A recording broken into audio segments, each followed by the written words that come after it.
What is good, YouTube? It is your boy, Mr. Power. We are back with another podcast. We got a very special guest today, a very shady attorney here. We got my guy, Alain Uy in the building. How are you, man? How's it going? What's going on, Mr. Power? Everything is good. Everything's good. Now, people Awesome. don't know this, but I'm late to this podcast, and so forgive me. Thank you so much for being so graceful with your time. Yeah, no problem, no problem. This is what we do. We got to get to work. So, my first question is for people who don't know who Alain is, tell us a little bit about yourself. Ooh, that's like the most provoking question because honestly, I'm still trying to discover who I am. I am Alain Uy, based in LA. I'm of Filipino and Chinese heritage. I grew up here, although I lived in New York for a little bit and, lived in London for some of my 20s and lived in New York. I mean, I'm everywhere, but I am LA based. I'm a huge Laker fan, Dodger fan, diehard. Come at me if you want. If you think that the Dodgers are ruining baseball, come at me. Yeah, so that's me. I'm a father, partner, um, all that. It's actor, writer, director, but that's just a facet of the giant disco ball that is Elaine. So wherever which way you like to project the light on it, you'll see whatever I might be. So, has acting always been kind of the thing for you, or did you have other passions you wanted to pursue?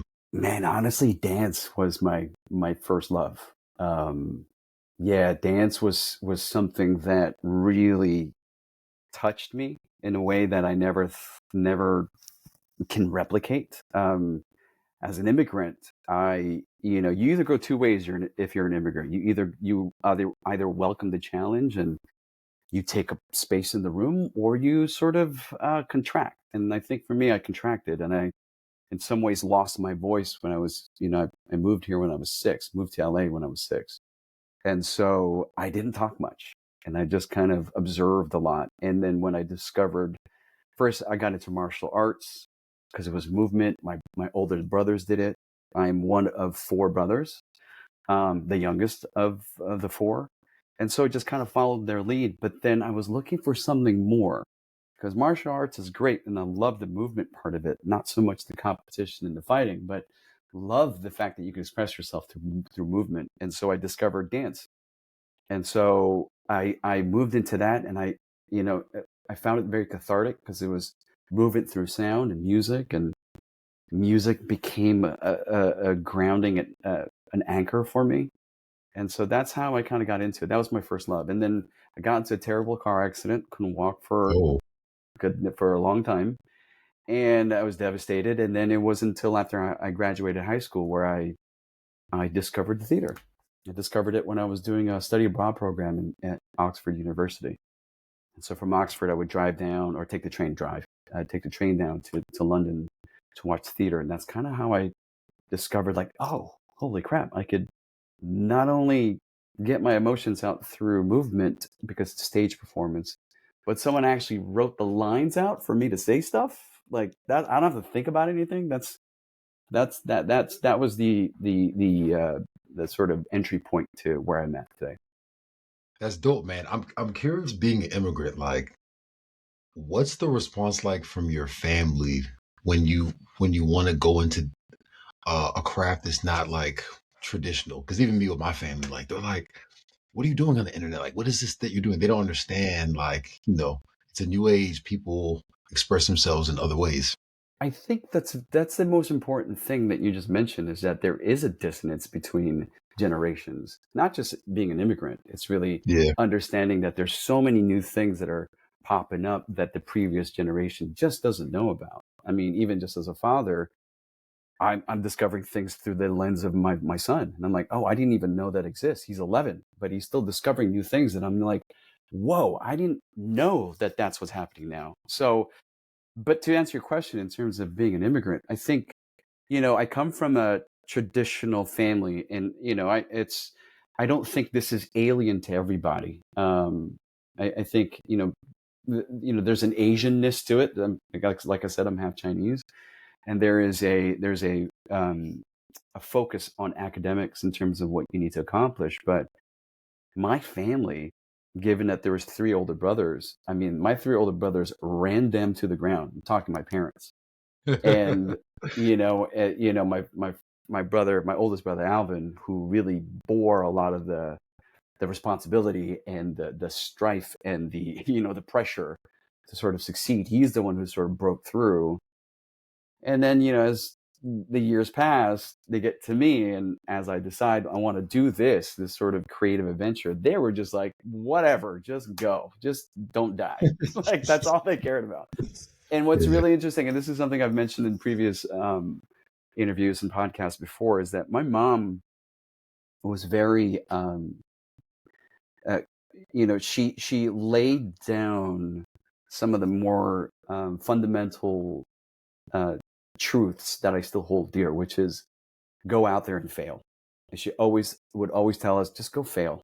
And for the longest time, I'd be like, I don't even know what the F that means. Like, what do you mean go fail? But it wasn't until I got older when I realized, oh, that's what you meant. And I remember approaching her. I said, now I get what you meant by going out there and failing, because it meant that I was trying.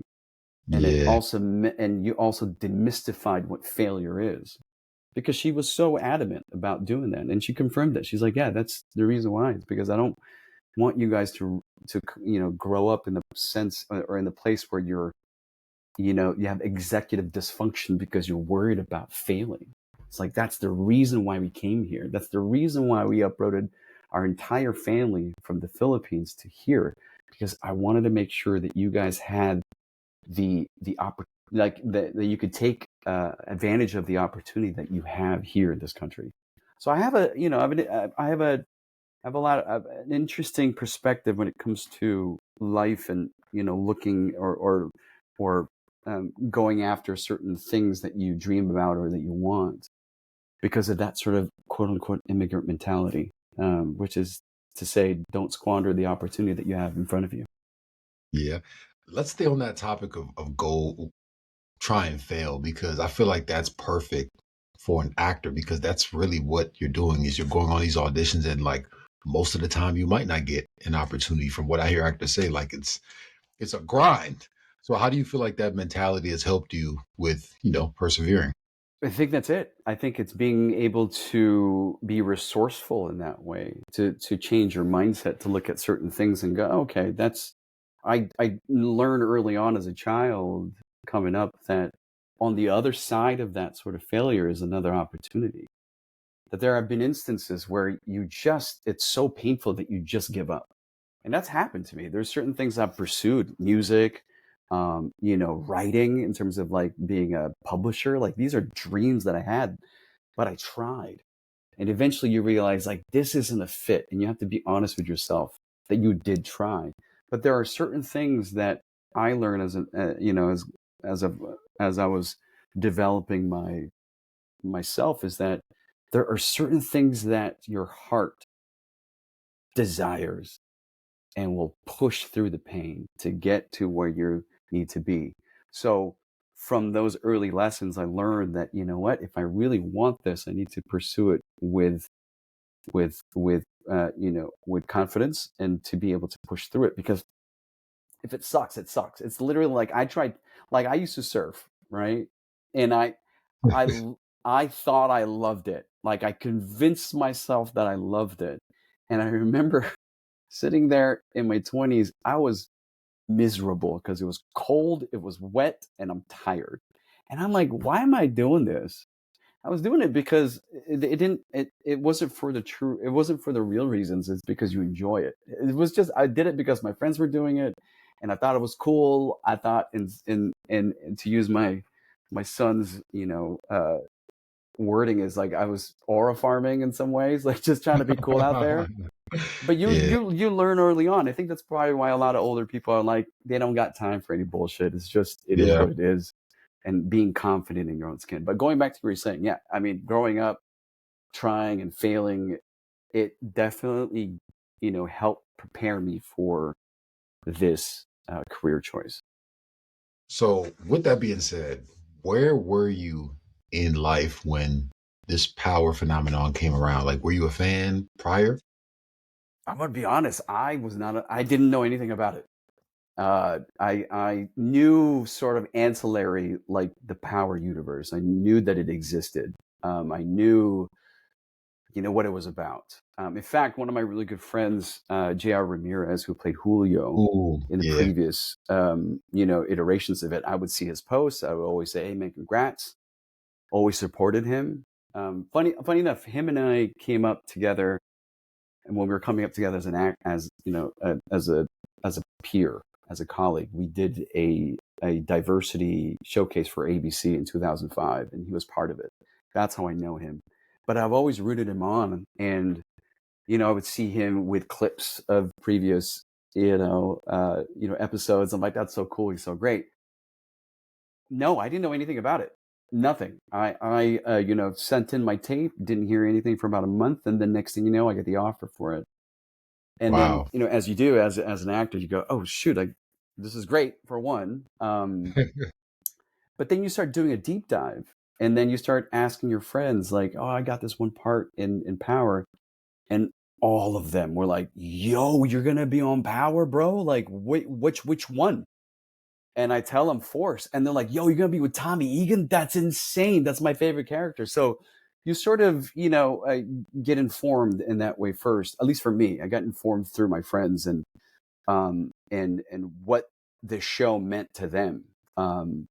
And then you do a deep dive. I remember just devouring that first season of Force, trying to get a sense of the world and trying to get a sense of who the characters are. And I got to tell you, man, I was hooked. I was like, whoa, okay, I get it. This makes a lot of sense. I know why people mention this and always talk about this. In fact, I'm a huge NBA fan, but I listen to podcasts and they're constantly talking about Power, Mm. constantly talking like, I can't wait for the game to finish so I could go watch Power. Like, that's dope. Like, you know what I mean? Yeah. Funny, oddly enough, I'm a season ticket holder for the Lakers, Oh and wow. I sit fairly close to the away bench. I gotta tell you, a couple people, man, they'll look at me and they go, "Hey, I recognize you." They just kind of. I'm like, that never happened ever before. I've had those tickets for a while, and it's great. But yes, to answer your question, where was I during that time? I was bouncing around doing recurring roles here and there for a couple of shows, and so I was in a nice little groove. But this is one of the bigger projects I've been able to have had the fortune to be a part of. So you said you did a deep dive. What does that entail? Like, are you going back and watching the original show or just Force? Are you watching all the shows to get a vibe of like the universe? How do you approach I that? watched the entire first season of Force. That Okay. was the first thing I did. I just binged all of it.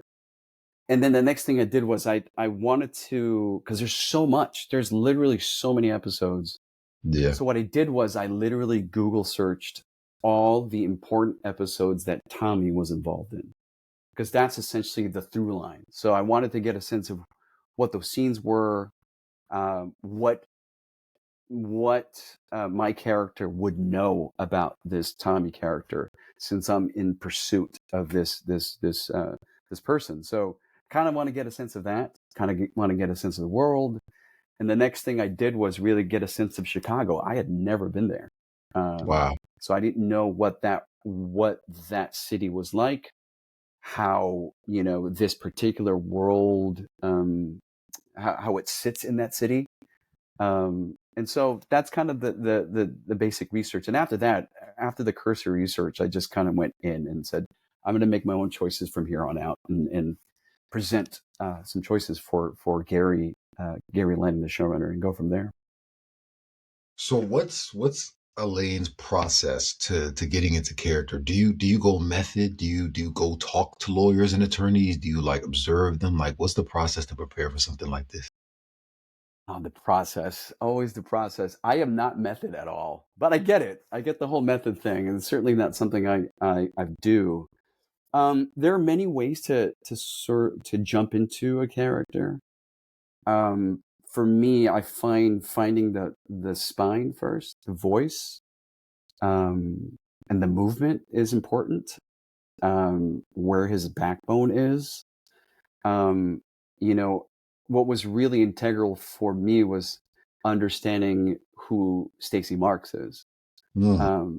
I think contextually that paints the picture right away in terms of where I could fit in. Miriam who plays Stacey Marks, was super giving in terms of what her decisions were in creating her character, and that definitely informed me in terms of like, okay, if that's what your dynamic is, then I got to run opposite of that.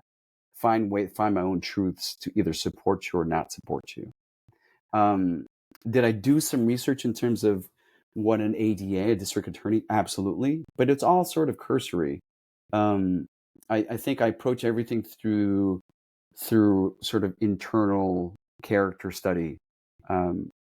I find it interesting that the title of the show is Power, and to me, it's either you have power or it's the absence of power. And what does that mean to you as a character? And I think, initially when I jumped into this project, there wasn't too much with Sang. It was more or less dealing with the internal bureaucracy and politics that is in the FBI. But with that is a lot of internal personal relationships, and that's why it was important for me to understand my relationship with the Stacey Marks character. That's really the crux of all of it, and it all kind of played out in this third season, which is understanding how everybody in this world is looking for power. What is that? What does that mean to that person? And so, I think that's where, it all, to sum it all up, it's different for everything, for every character. And I think it would have been really easy to get lost in the minutia of the detailing of the bureaucracy. But really, it's about relationships. Like, what's really important here? So Yeah. that's how I approach this particular character. Yeah, the reason I asked if you'd seen the original show is because there's a character in the original show that a lot of fans have been comparing you to. His name was Mike Sandoval, and he was like very, very similar to your character. Like he was a mole, working for a cartel, and he eventually got killed off. But like, there's a lot of similarities between you and his character. I feel like your character's a little bit more slick though. Like, I at like least for that. right I like now. that. Yeah, yeah, yeah. So, Yeah. what is it No. like kind of That's. play? Yeah, go ahead, go ahead. No. Go ahead. Go ahead. What are you gonna say? Yeah, I'm curious, like, what it's like to play that type of role. Like, is it fun to play dirty and to, be in the shadows and do these Oof. things like that? It's funny. I want to say in the last 3 years, I've been blessed enough to work in some amazing projects, and each character has a very similar a through line, which is there's something else happening behind the eyes for these characters, and they're extremely fun to play, because one of the first things that you learn in acting is that there's a secret. It's important to play secret in your scenes, like you're holding some truth, uh, so that for the other characters to either not discover or discover. And so this Sang character is that exponentially that sort of type of person. There's a lot going on there, and if one of my dream roles to play on stage is Iago from the play Othello, and that character is essentially that. It's a person that has so many different faces to them that they code switch rather easily, and it's so convincing whichever group that they're in. But there's something deeper inside that isn't revealed yet. And I think that's what makes these characters really interesting, is that either you go, I want to trust this guy, but I can't, or I can't trust this guy, but then they do something, you're like, well, maybe he's not that bad. I don't know. That is Yeah. essentially what humanity is, right? Is like we're all capable most monstrous things and also the most beautiful things. It's Sang is it's not a quick, it's not the 180 that Adrian Walker's character is to her, Yeah. but there's certainly, things about Sang that I'm like, wow, this guy is, very selfish in his pursuit of what he truly wants. Yeah. What does he truly want though? Because I feel like this whole him being the head attorney and getting Stacey's job, I feel like that's kind of just scratching the surface though. Mhm. I feel like he's chasing more than that. He is. I think at the base of it all, I think his core wound, if we're talking about character analysis, is that he wants to be important.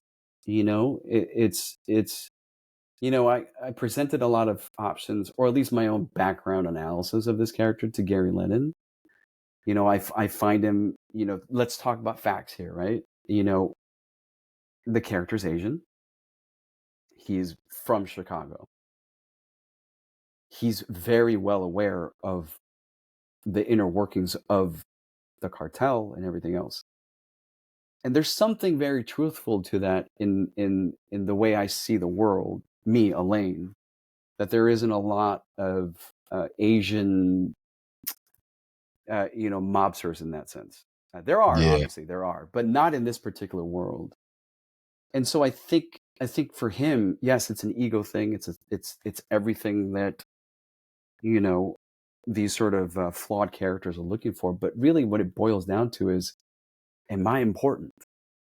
I think his pursuit of that, to be in the middle of that, his desire to be in the middle of that hurricane is very intoxicating to him. I think, there's a lot at play here in terms of like leveraging our personal life with our business life.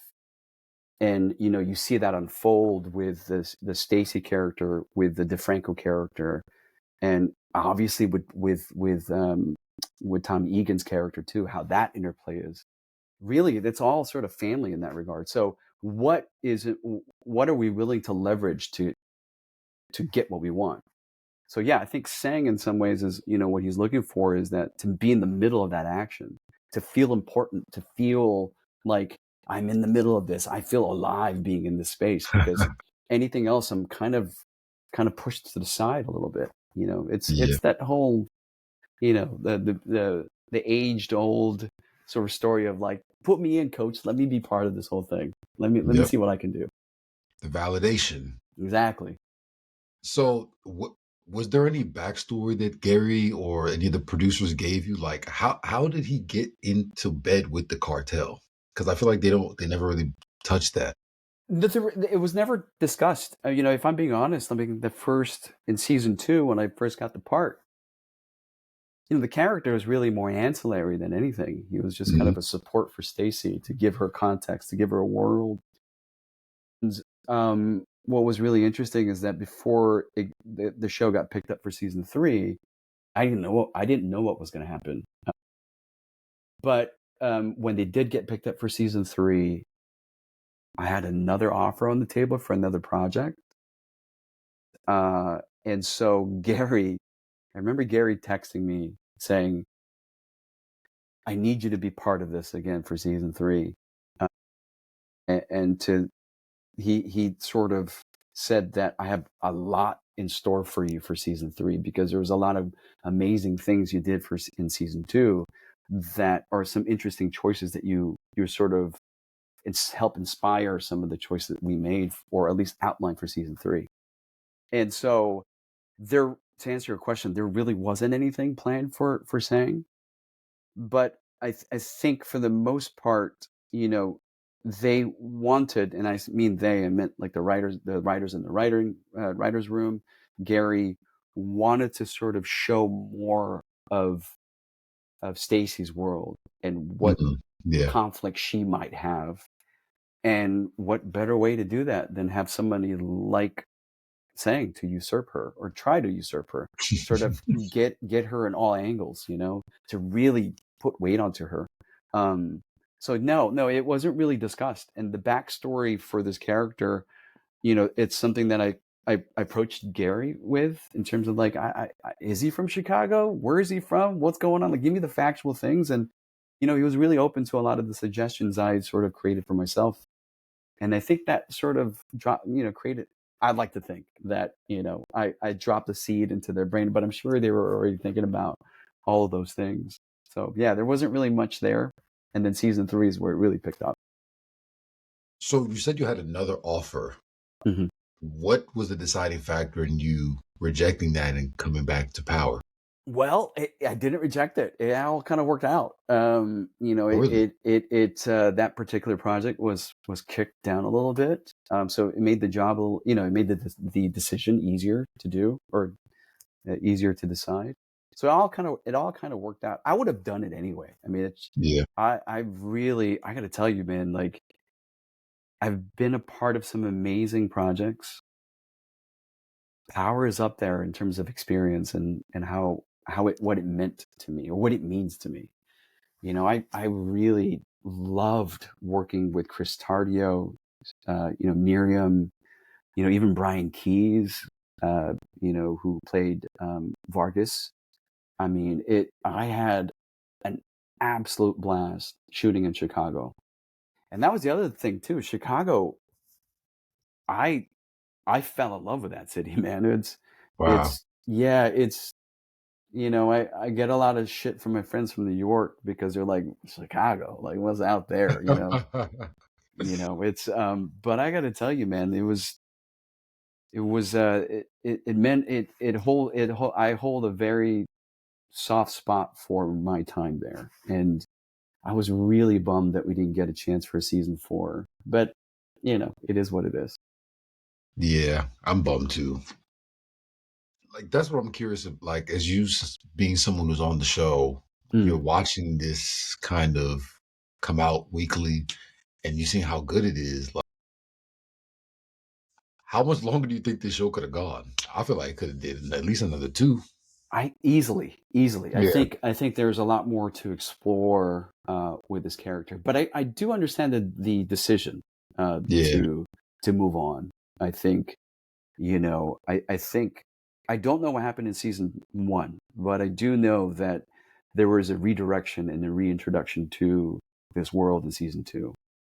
And in talking to Gary, when I first jumped on, I was talking to him about it. Same thing with Joseph Sakura, about what was motivating them to do it. And so yes, I remember when I first watched the first season, I'm like, this is really good. And then when I started reading the scripts for season 2, I was like, holy shit, this is Yeah. really good. And then the first 3 episodes of season 3, when I was reading it, I'm like, whoa, where is this going? And I'm Yeah. sure, you guys have seen episode 9 now, where it's like, what? Wow. What Yeah. the hell?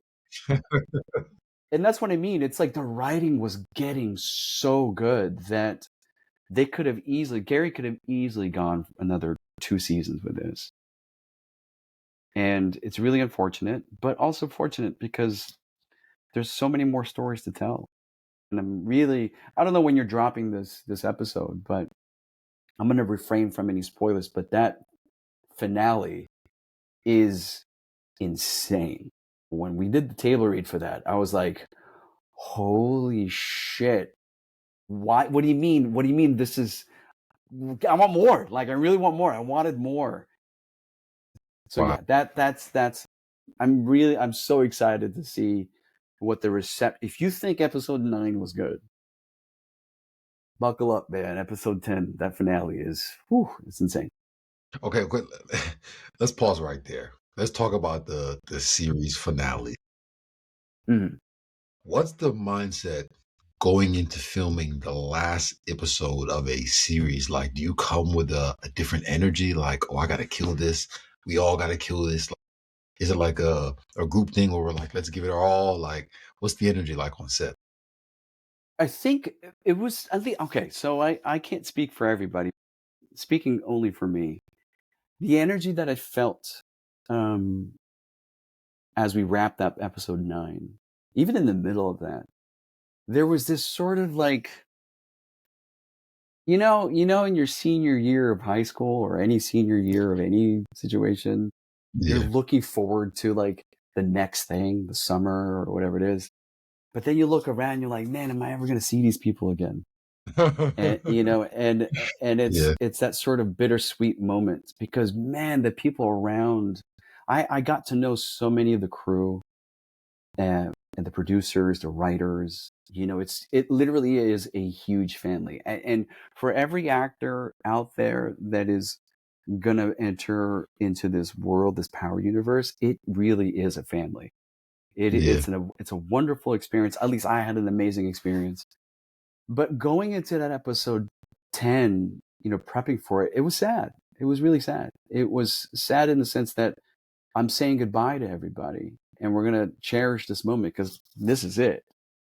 But of course, like, you want to, when I read the episode, I was like, okay, I got to make sure we stick the landing here. At least for me, I was Yeah. like, there's a lot here. There's a lot of weight here for everybody to make sure we do this right. Gary and the team and the writers gave us such great material that I think like every other project, there are episodes that are kind of the bridge to another episode. So there's a little bit of you kind of in some ways let go of the gas a little bit because you're like, okay, I got a reserve, and this is more of like a subdued sort of performance. But this is episode 10. This is the Yeah. finale of the series. So everything is cranked up. And so I just remember, the scenes that I had with Tardio or whoever it is that I acted with. It was like we would get amped up every time. Like it Yeah. was like I'm gonna post it on my socials for the people watching this. I'm reserving a lot of the behind the scenes stuff because we were really amped up.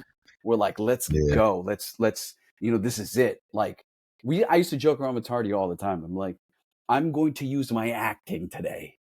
Me and you, motherfucker, we're going in. Yeah. And it was great. It was like, the camaraderie was there. So yes, there was a lot of that going on.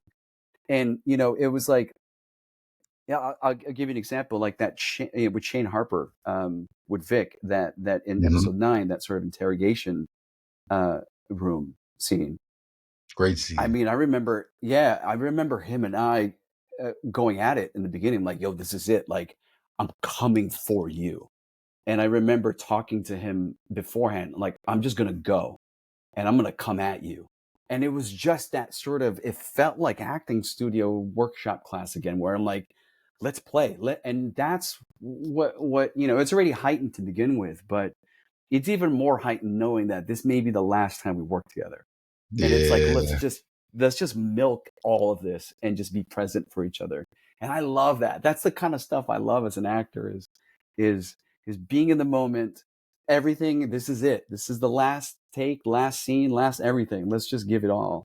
So yeah, it was intense, man. It was really, really, really intense, but also cathartic in some way. And it really helped that I think the person who directed this last episode was Robert Townsend. And he's Ooh. an absolute Yeah, he's a legend in the legend. industry. So, an absolute legend. And I worked with him in the previous season, only for short scene, but just watching him work, I was really geared up for that. Like E.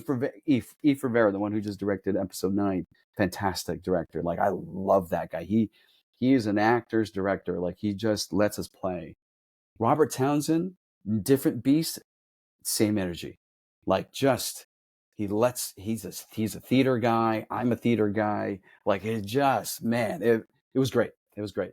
I'm really excited, man. You have no idea. I'm it's only a few days away. I Me don't know too. when you're dropping this, but I'm sure, if you're dropping this before the finale, Well, definitely. tune Yeah, in, definitely. man. Definitely. Yeah. So I can't wait. what can we expect from the finale? Because I heard Gary Lennon say, I think he said episode 9 was a false finale. I don't really understand what he meant by that. Can you give some I insight don't on know that? what he meant. I don't know what he meant by that either. I can't give you too much, man. You know what I'm saying? It's like I never understood this. I never understood why certain very small group of people want to spoil things for No, people no, no, no, no, no. because I don't where's want the to spoil excitement it, in that? but yeah, I want to understand what exactly he's trying to convey in terms of like what we're going to see next. Because when you say false finale, well, I'm thinking, well, everything is going to go down in episode 9, but it seems like there's so much that still needs to happen in the next Yeah. episode. Yeah. Yeah, and I think that's it. I think that's exactly it, is that there are certain things, certain elements that occur in episode 10, the finale, that I think, man, how do I say this without fucking spoiling it? Just say it. Just say it. There's look, I'll say this, like like I said, admittedly, I wasn't a fan of the show, or didn't know anything about the show. Not a fan. Like, I just didn't know enough to know what certain things meant. But in this next coming episode, for those really hardcore Power fans, they're gonna flip the fuck out. There's gonna be some things in there that happens that you're like, oh snap, dude, this is why we love this show. I'm not trying to amp you up. I'm not trying to give you any false flag stuff. I mean, it's real. Like, even me as a person who's just a newer fan of the show, I was like, oh my God, this is insane, man. Okay. I see where you guys are going with this. And I think that's what Gary was saying, or at least alluding to, is that it's a false, what did he say? It was a false series finale, or yeah. So I could see why he's saying that without giving out too much. But yeah. Get ready, man. Okay. Get ready. Get ready. So you mentioned working with Eve Rivera and Robert Townsend. I'm curious, as an actor, how much does which director you work with affect your performance? Because you guys have a different director every episode, right? So that kind of has to be kind of difficult to shift mindsets every episode, different vision, right? Yeah. It's it's not that difficult. Like, one of my favorite people to work with is Lisa Dumaine. She directed, I think she was the executive directing supervisor in season 1. I've worked with her so many times. I've worked with her on the show The Rookie. I worked with her on, what was the other show I worked on with her? A few other shows, but she's been like a staunch fan of mine, and I've been a fan of hers. So there's a second, like, second language there, or whatever it is. Like, we've worked with each other so much that she gets my process. I think, moving from one episodic director to the next, you kind of get a sense of how they like to work. Some episodic directors are more visual in their approach. Some are more methodical in their approach. Some are very theatrical, like Robert Townsend. Like I said, there was a moment where, there's a scene where Tardio and I, or the Franco character, where there's oh God, how do I say this? Well, I'm not going to spoil it, but like, the way we work that out, where, most times on set, you run a rehearsal, the director sort of guides you in your choices, and then once we figure it out, they make marks. They get the entire team to come in, especially the cinematographer, and then they see where everyone's blocked, and then they excuse the actors, and then they light it. So while they're lighting it, we're just kind of hanging around and just talking, or whatever you need to do. Robert Townsend, for example, didn't waste any time. And in those moments where we would have just been hanging out, either being on your phone or, socializing, he would come to you and say, there's so much more we could squeeze from this scene. What else can we squeeze? And that's what I mean.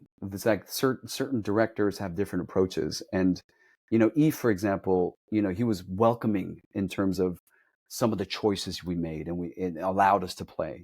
That's a different type of approach to acting. Some actors don't like that. I love that. I love the ability to fail. Another, circling back to what we were talking about, failing, because I love trying things out, because you don't know. I mean, with the speed in which we shoot television, is that there's not enough time to really, as Mr. Townsend would say, squeeze, the juice out of whatever we're working on. So yeah, like Lisa is great at that too. She's great at like figuring things out. There's so many directors, but the approach is always the same, is finding the truth. And I think every director has a different approach to finding that truth. And there's a trust there that that I'd like to think that it's a two-way street, where when an episodic director comes in, I need to trust that you understand this world, because you are coming in as a guest in this world. And then in turn, I hope you could trust the choices I've made as an actor for this particular scene. And if there is any dissonance or conflict, or something that they may have done their homework and said, I'm thinking this too. Well, what's the truth of it? Like, does that make sense as we move forward into the next couple episodes? And the one thing I'll say is that a lot of these episodic directors, they do get the outline for the future episodes. And so they've done their homework. They understand, like, okay, we can't go that route. You may have not read the script yet, Elaine, but like that choice you're making may run counter to what you might be doing in, future episodes. So maybe not that choice. And so those are the things that I think, at least the directors who are constantly working, there's a reason why they work a lot. It's because they've done their homework.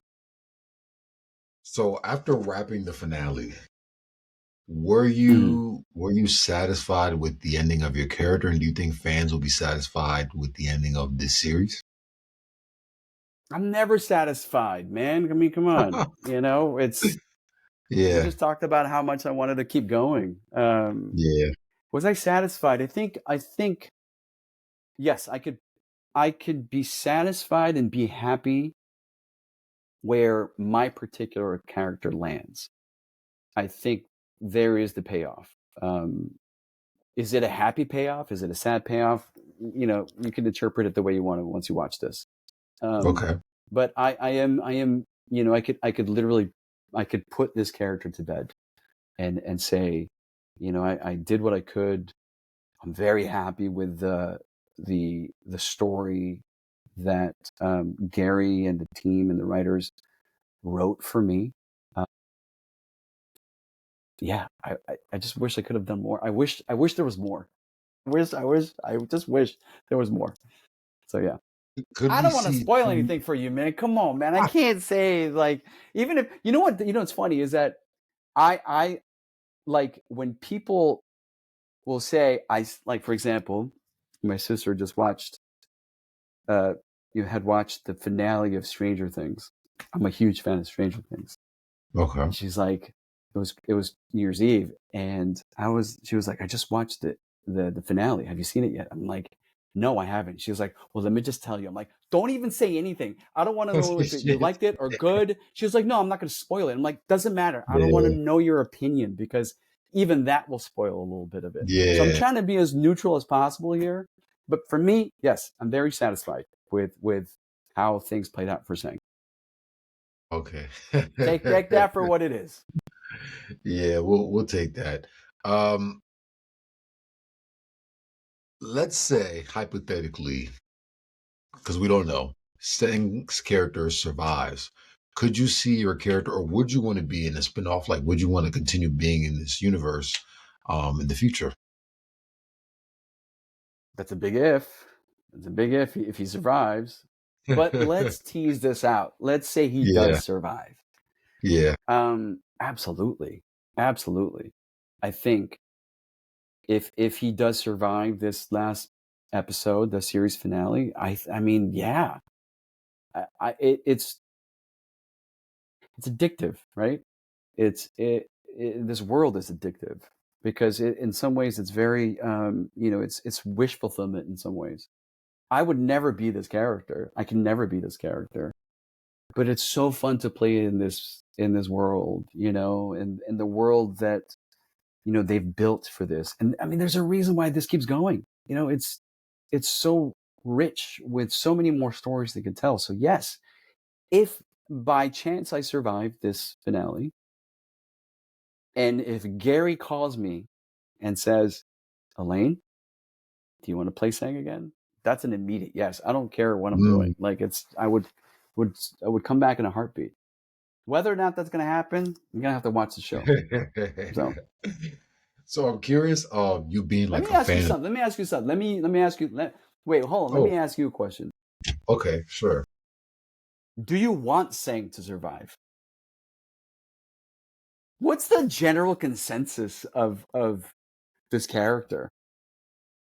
To be honest, like I don't feel any type of way about his character. Like I understand why he's doing what he's doing. Um, Mm-hmm.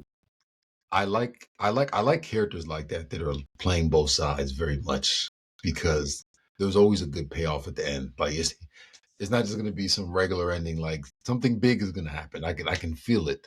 But I would like to see his character survive because law enforcement, I feel like, and power just isn't as prevalent anymore. Like you guys not getting no wins this season. Like I want to see someone get Yeah, caught. Like I want to see something happen where like some of these characters actually suffer the consequences. But man, the I want to see nihilist them. in you. I Yeah, love it. I love the yeah, nihilistic approach.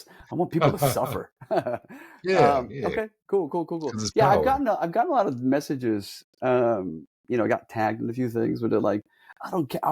Fuck this Sang character. Like, I don't know what you're up to, but you're gonna get got, bro. Like, like they're coming for Sounds you, like man. No one's safe in this world. I'm like, yeah, oh, and I enjoy that. At the end of the day, yeah, I want the character to be impactful in that way, where it's like, can't either you hate this guy or love him. The best yeah. way. That's one thing I've noticed with the fans. Like if they hate you, they still love you because you're eliciting emotion from them in your performance, which is what you want. Yeah. That you know what they say, right? It's like if there's a lot of haters, you're doing something right. You're doing Absolutely. something right. Yeah. Absolutely. So I'm Now curious you were as gonna a ask me, fan. yeah. Yeah. Go ahead. Sorry. No, what were you gonna say? I was gonna say, yeah. Well, you were gonna ask me a question. Sorry, before I interrupted you. Um, as a fan, whose Mhm. performance have you enjoyed most just watching the season? Damn, you're gonna put me on the spot like that. See, that Yeah, sucks, man. Because any answer I say, someone's gonna be left out, and that's terrible. Um, yeah, it's the okay. reality. I'll say this. Here's the thing. Like Adrian, and it's not because we're friends, but also because we're friends. Yeah, it's Um, definitely because you're friends. she is an she's an absolute standout to me. She's a standout. It's only because I know her personally, and Mm, like I said, I keep using the word dissonance because there really is a dissonance between these two characters, the real person and the character herself, and it's mind blowing to me how she's able to drop Adrian and go for this. It's just insane to yeah. me. So when I watch it, it's so funny because like, in the table reads, like I don't have any scenes with some, there's multiple storylines happening at once, right? So it's like my character is only within this sphere of the world and there's more other things happening. And so when I remember the first episode uh, of season 2 when we were doing the table read. She's reading as if her character, and I remember we all went out for lunch or something. We went to a screening for a movie. I forget what it was. We went to like the Soho House in Chicago, and I think Gary put up this like screening of a Mark Wahlberg movie, and she was there, and I got to know her. I'm like, you are nothing like your character. I am blown away by Facts. all of this. And she's like, Yeah. yeah, I'm like, oh my God, this is amazing. So Yeah. she stands out a lot for me. I think, you know, Joseph Sikora is fantastic. It's I got to tell you something. Like the character that he plays is so ruthless, cunning, calculating, scary, um, but also, how do I say this? Like you can't help. It's like a train wreck. Like you just want to keep watching, right? You're Yeah. just pulled in. But he was the first person who texted me when I first booked the job. And he was like, this is my number. This is my direct number. If you need anything from me. You text me. If something's going on, you tell me right away. And again, that's that dissonance. I'm like, wow, man, what a sweet person. What a genuinely sweet person. And yet he comes off as this fucking crazy guy on, you know what I mean, on Yep. screen. And so for me, I enjoy those kinds of things because I get to see you actually perform and do the work. Miriam, another one. She's amazing. I really enjoyed working with her too. Tardio, everybody that's in the sort of FBI, camp. I really enjoyed that side of the team. So there's so many people, man, like so many people that I can mention. You know who really surprised me was Big Baby. Yeah. Big Baby surprised me. Really, really He's getting a surprised me. lot of memes on the internet right now. Deservedly so. He made some bold choices, man. Like, Yeah. that's one thing that I think acting is. It's a full contact sport. You make choices. Whether or not they're received. It's like you just got to make sure it's truthful to that character. And I mean, he was very truthful, and I love the intensity in his eyes in his performance. Yeah. And I don't know him personally. I don't know if that's really who he is, but I mean, if he really is like that, whoa, that's wild. But it's Yeah. it's Yeah. I can see how there's a lot of memes around this guy going out there. So Yeah. you put me on So the spot, man. That's tough, dude. I mean, yeah, because the viewers value your opinion.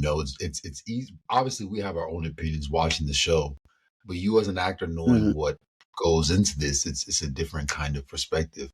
Um, Talk Yeah. about working with Miriam. I'm going to have her on the podcast. I think tomorrow, actually.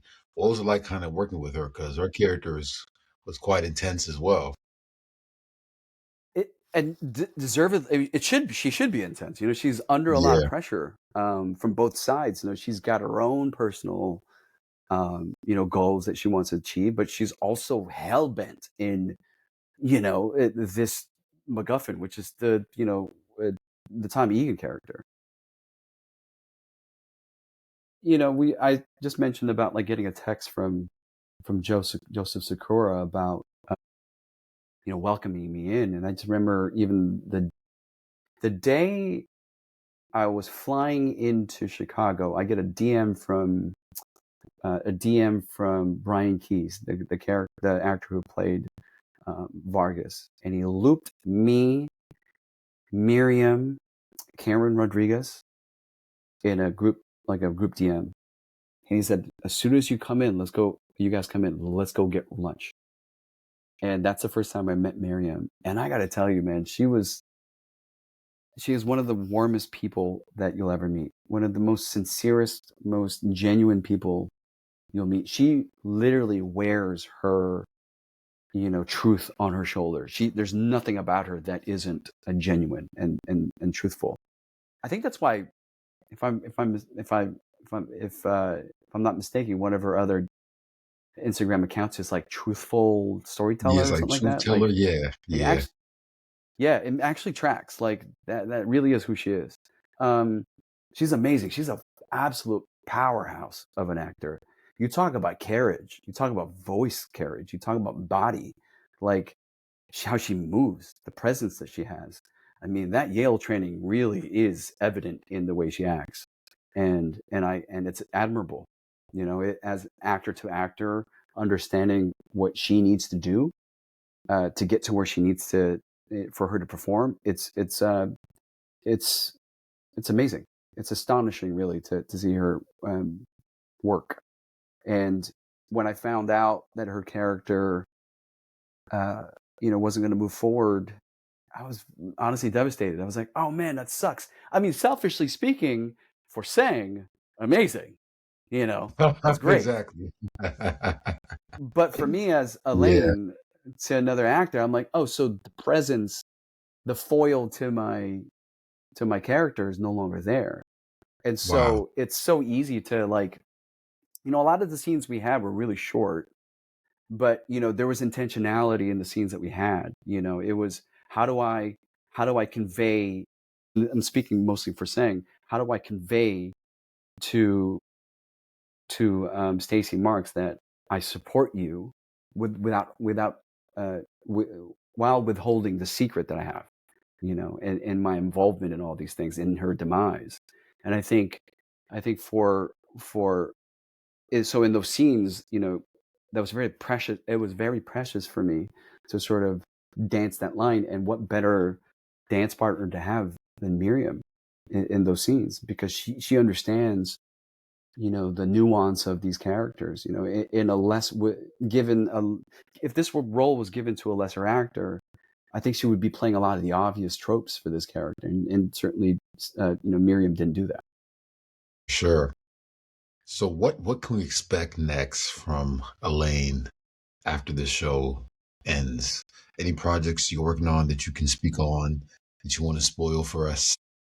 Right now there's I'm on a show called Ballard. We just got picked up for season 2.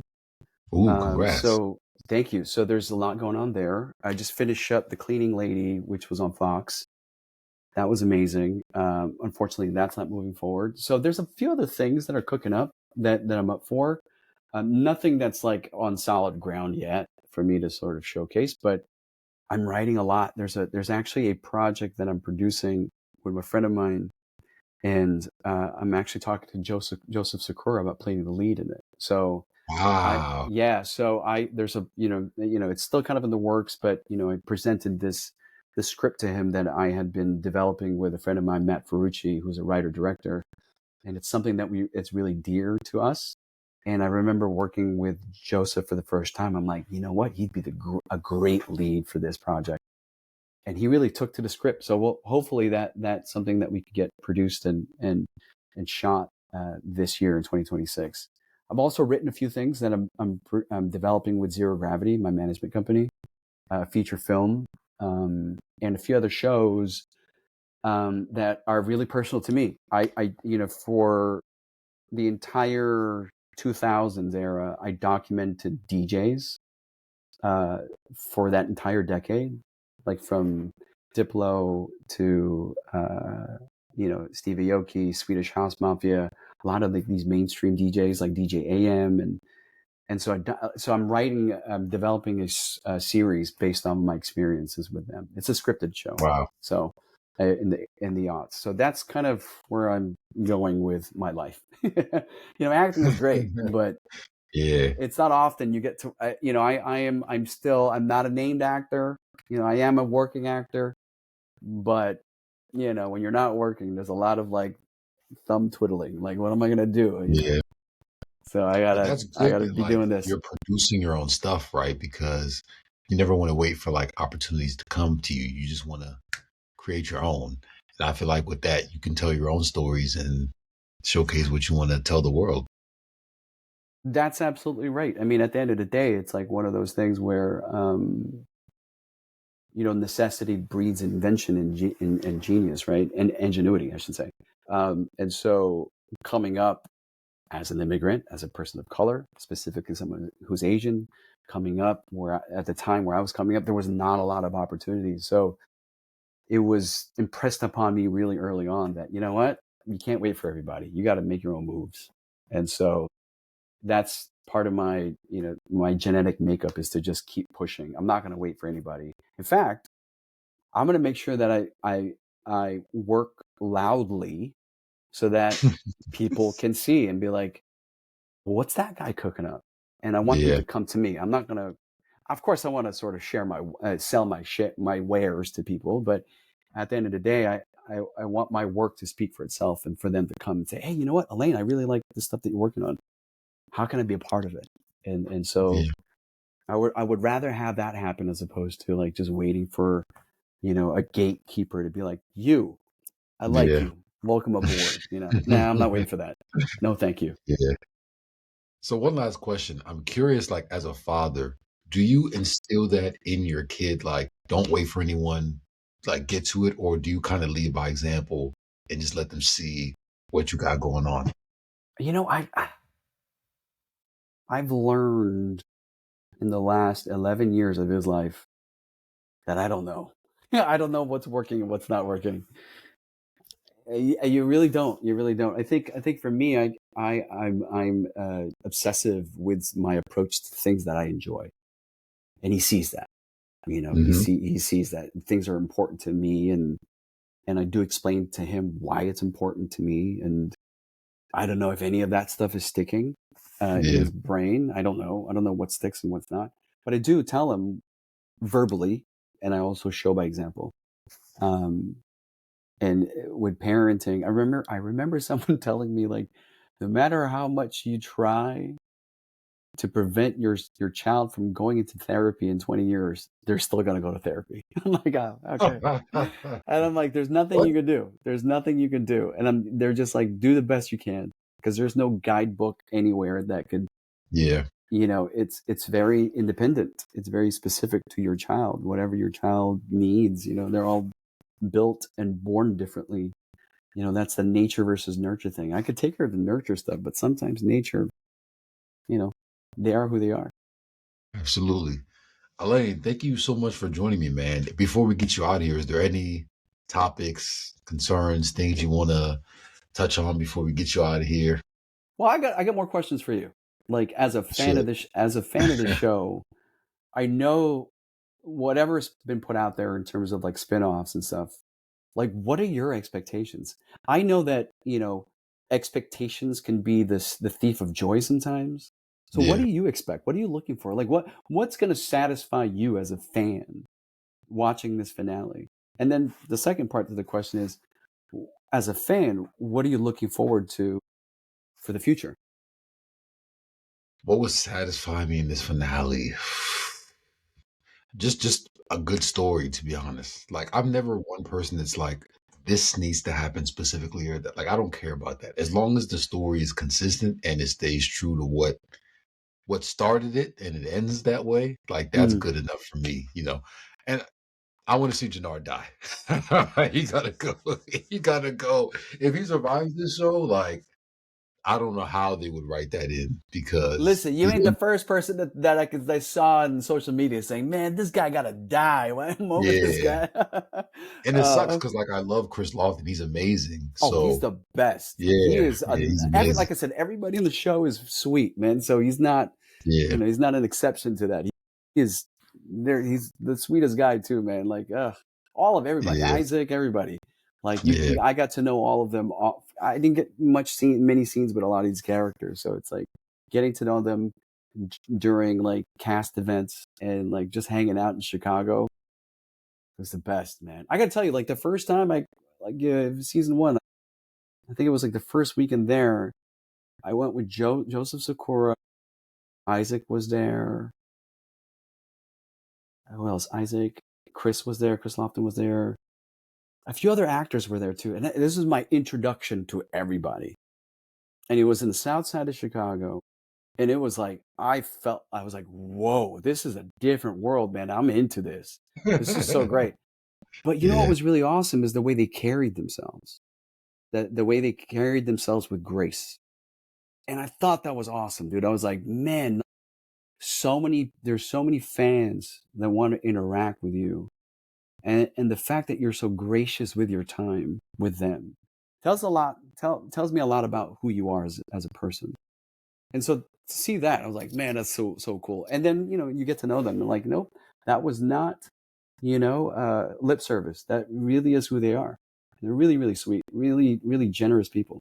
So, but yeah. yeah, That's one thing I've noticed too. Like, I've interviewed a couple of the cast members, and like, everyone's just super cool, like, laid back, down to earth, and no one's really like their character, which is something that I feel like fans don't understand. Like, they see these people put on these performances and they think yeah, they're really like that, but they're right. they're really not. Oh, As far as the yeah, spin-offs though, because yeah. you asked about that, I just want to see an end to Tommy's story, because I said this a couple months ago, and like, I got destroyed on social media because I said Tommy's character, like, they can't keep dragging him out. Like, he gotta die, or it's like something has to happen. Like, I Karma love has to Joseph. happen. Yeah, like, if Ghost died, Tommy got it. He has to suffer. He can't keep getting away with all this. So, like, they introduced his baby storyline. I think that's a perfect way to kind of bring his story to an end in some way. So Right, right, that's right. that's all I want. The story, as long as the story is good, I don't care. Well, the And Gary stories, Lennon is delivered. So yeah, no, it's yeah, gonna be. I think, yeah, going back to the whole expectations thing. I think that's that's really honest of you to say that it's really about just make sure it's a good story. And I got to tell you, it's a good story. I'm so mad they I did shouldn't this. have said that. I shouldn't have said that. I should have been like, whatever's going to happen. Good luck.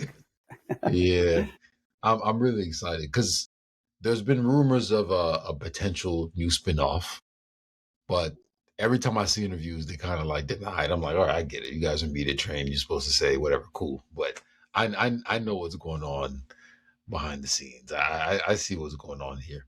So what do you want to see as just a fan? Do you want to see another spinoff? Do you feel like they're dragging this Power Universe out too much, or no? No, I like I said before, I think there's so much more story to tell. I think for all these Yeah. characters. I remember seeing a bit where they were doing like a what is it, like a prequel of sorts in terms of the Mm, genesis of everything. I remember yeah. seeing that somewhere. I don't know if that was from like an actual source, but I was like, oh, that'd be interesting to see how all of this, like a younger version of Tommy, a younger version of all these guys. That'd be interesting.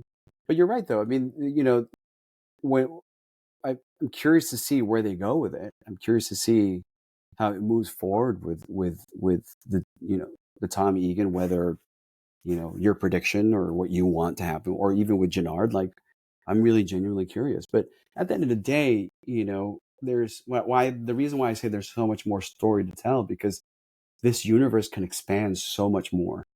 One of the things that I jokingly mentioned to some of the writers and Gary at the beginning of season 3, I'm like, y'all need some more Asian mafia here, man, because there's a lot there, And it's funny, Yeah. it's truthful. Like, I remember Eve talking about this with me, and he's like, what's funny is, like, because he's from New York, and he was like, he has a pretty rich backstory in terms of like law enforcement and some of the things that he dealt with, living in New York. And he's like, one of the things that we were all wary about is that you never fuck with the people from Chinatown.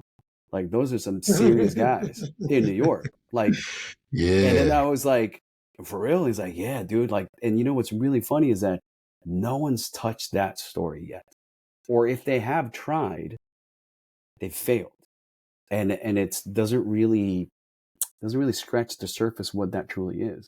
So I'm like, okay, I'm listening. Let me know. Why do Hey, you think that you. is? They failed in I trying to think depict. because it's like everything else. Like, you gotta approach it with. You can't. I feel like this is just my opinion. I don't Yes. think you could be a tourist in that world. And what I mean by that Mm, is you can't be looking at it through the lens of somebody who is coming into this world and observing it for what it is. You need to be within that source to tell the story. I think that's what it is that, I think there's a lot of opportunity out there that hasn't been given to people that may look like me and say, you know what, actually, this is how I see it. This is the truth for this story. Maybe that's it. I don't know, but I do know that there's a lot more story to tell, and that this power universe can be more sprawling. And I think that's what they're going to try to do, with whatever Gary develops. But at the end of the day, I trust Gary, man. yeah. I mean, talk Yeah. about a guy who could crack a code, man. Like, it's Yeah. wild, really, really wild stuff. Yeah. I reached out to him the other day to try to get him on. I think he's out of town right now, but like he's one of the main people I really want to sit down and have a conversation with. I could pick his brain for like 4 hours. I already got my notes down because like I want to understand the workings of someone to creates a world like this because like that's a lot. Like It's a lot. these intricate storylines and everything. Yeah, like It's a lot. I can't imagine what it's like to be a showrunner. But that's the thing. Like, that guy has lived a life, man. Like, if you sit down long enough with him, I had the pleasure of having one-on-one conversations with him. In fact, I remember as soon as we wrapped the show, I wanted to pick his brain, similar to you. Like, I wanted to know, as a writer, like, how do you even develop these things? And I sat down with him for like 2 or 3 hours. And then, quickly, like, oh, you've seen some shit. Like, you lived through some shit. And at the Yeah, core of it, it's just human experiences. And I feel like if you lived enough life, especially things that really affect you, you start to understand things in a different way. And if you are a storyteller in that way, you can dramatize a lot of that. And he's been Yeah. dramatizing everything for a long time. And so, yeah, I mean, he's got a lot of stories to tell where I'm just like, whoa, you went through that? That wasn't something that you read? Nope, I went through that. I'm like, wow, all right. I need to live some more life. Like, this is Yeah. insane. But yeah, if you have the Yeah. pleasure of like talking to him, that's a podcast for you that's gonna blow up because, whew, I know. Oh yeah, yeah. I'm already knowing. yeah, That's yeah, it excites me even more than like talking to an actor, yeah. even like a star, because like the What are you people trying to who are say, behind man? the I'm not exciting to you. What's up? yeah, but even like you said, like it's different for you because you get the script and you're like, okay, I know what I need to do. Hmm. Whereas they're crafting that from scratch with a Yeah, team of people, and like that very much intrigues me a lot.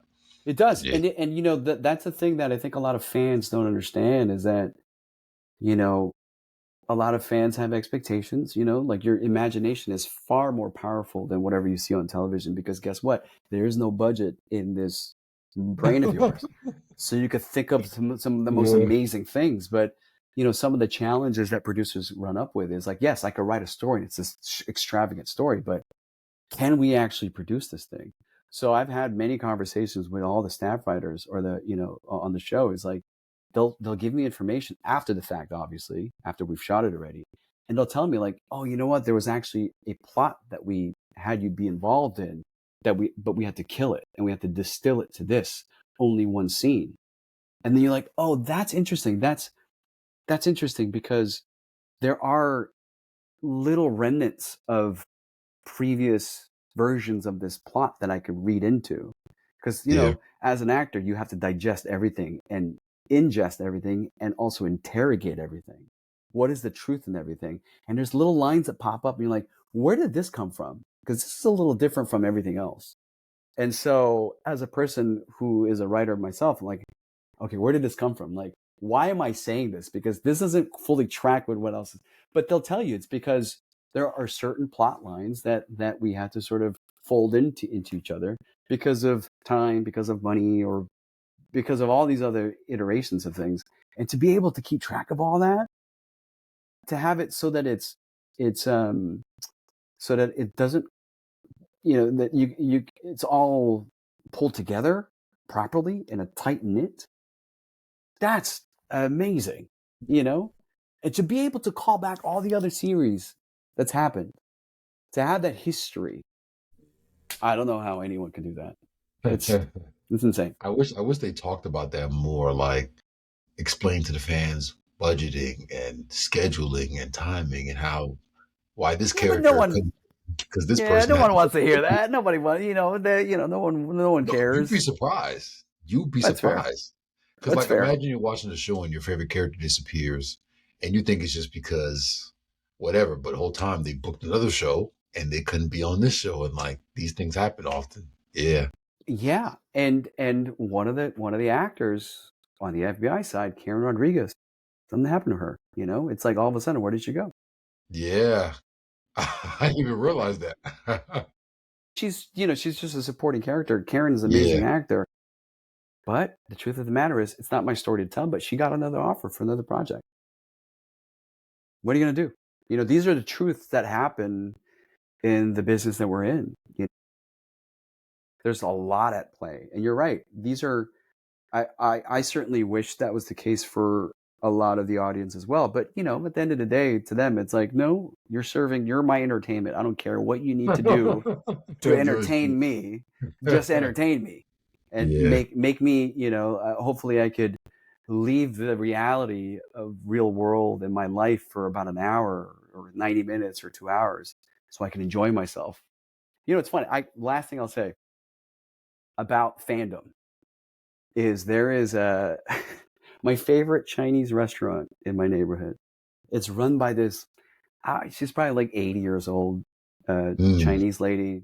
I practiced my Chinese with her throughout the years, and then last year, last year, she beelines to me with this like face, like she's super excited. She's like, in broken English, she's like, I just watched Power.